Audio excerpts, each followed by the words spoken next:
দিনে সংঘটিত হৈছে চোৰৰ বিপদ্ৰৱ আৰু যিহেতু নাৰীসকলৰ কোনো সুৰক্ষা নাই আচলতে CCTVৰ কথা বুলি কোৱা হয় কিন্তু CCTVৰ এতিয়াও কোনো ধৰণৰ ব্যৱস্থা কৰা নাই আৰু যিহেতু এতিয়া নাৰী সবলীকৰণৰ কথা ক'ব লাগিব নাৰী সবলীকৰণৰ যিহেতু কিছুদিন হয়তো সকলোৰে জ্ঞাত যে জোনমণি ৰাভাৰ কথা বা ইন্দ্ৰাণী তহবিলদাৰৰ কথা সকলোৰে কিন্তু এতিয়ালৈকে ন্যায় পোৱা নাই সেই ন্যায়ৰ দাবীত কিন্তু আজি যিহেতু আমাৰ ওচৰত মীৰা বৰঠাকুৰ উপস্থিত আছে তেখেতৰ পৰা আমি জানিবলৈ চেষ্টা কৰিম যে যিহেতু এতিয়া বৰ্তমান চৰকাৰখনে কোনো ধৰণৰ নাৰী সুৰক্ষাৰ প্ৰতি লক্ষ্য ৰখা নাৰীৰ ক্ষেত্ৰত কি ক'ব যিহেতু নাৰী সুৰক্ষা কোনো পধ্যে এতিয়া সুৰক্ষাটো নাই বুলিয়ে ক'ব লাগিব ক'ত নাৰী সুৰক্ষা এখন চৰকাৰে দিব পাৰে এখন চৰকাৰে নাৰী সুৰক্ষাক দিব পৰা কিন্তু অৰ্ণমাই বৰা জোনমণি ৰাভা ইন্দ্ৰাণী তহবিলদাৰ আপুনি যদি দামিনী প্ৰজা এনেকুৱা যদি আপোনাক কৈ যাওঁ মোৰ আপোনাক কৈ নাম শেষ নহ'ব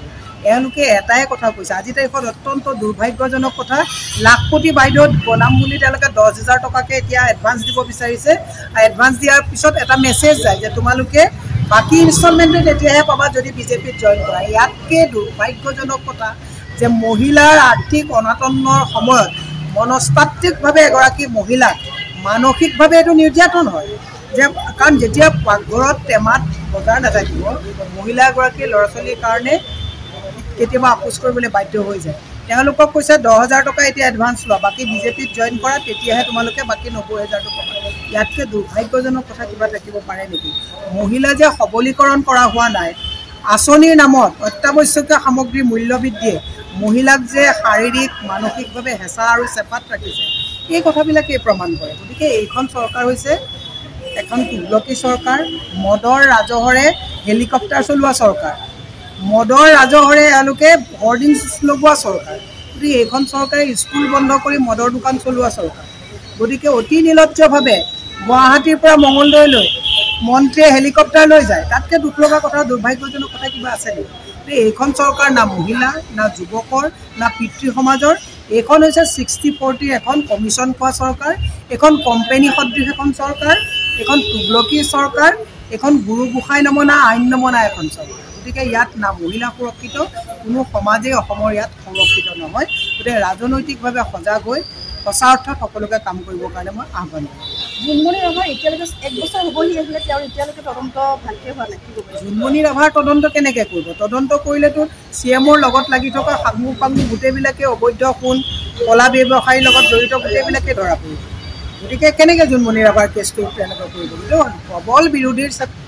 চেপাত তেওঁলোকে এইটো CBI তদন্ত দিছে এইটো একো তদন্তৰ মীমাংসা নহয় ইন্দ্ৰাণী তহবিলদাৰক যে আত্মহত্যা কৰিবলগীয়া হ'ল তাৰ কাৰণটো আজিলৈকে উদ্ধাৰ হ'ল নেকি তেওঁলোকৰ নিজৰে মহিলা আছিলে সেইগৰাকী এই পুথি খলিহনা দুটামানক ধৰি আনিলে ৰৌ বৰালীকেইটাতো বাচি গ'ল গতিকে এইখন চৰকাৰ হৈছে হাল এৰি শিয়াল খেদা চৰকাৰ মদৰ ৰাজহৰে ধাৰ কৰি মাহে মাহে 1,000 কোটি টকা ধাৰ লৈ পেলাই হেলিকপ্টাৰত নিৰ্লজ্জভাৱে বিচৰণ কৰা এখন চৰকাৰ গতিকে এইখন চৰকাৰক যদি ৰাইজে ভালকৈ যদি এতিয়াই চিনাকি কৰি নলয় অহা 5 বছৰত যদি বিজেপি ক্ষমতালৈ আহে তেতিয়াহ'লে আপোনালোকে জানিব যে মানুহৰ হাতেটো মাৰিবই মানসিকভাৱে চেপাত ৰাখি যেতিয়া মন যাব তেতিয়াই চৰকাৰে গলত ধৰি পেলাই উলিয়াই দিব ৰাম নামৰ নামত তেওঁলোকে মানে অধৰ্ম যে কৰি আছে তাৰ কথাটো কাৰণে ৰাইজে বুজাটো উচিত যিহেতু আমি তেওঁলোকৰ পৰা মন্তব্য ল'বলৈ চেষ্টা কৰিম যিহেতু এটা কথা উল্লেখ কৰিছে যে যিহেতু বিজেপি চৰকাৰখনে কিন্তু ৰাইজক চেপাত ৰাখিছে আৰু যিহেতু নিৰ্যাতন কৰিছে আৰু সেইবাবে কিন্তু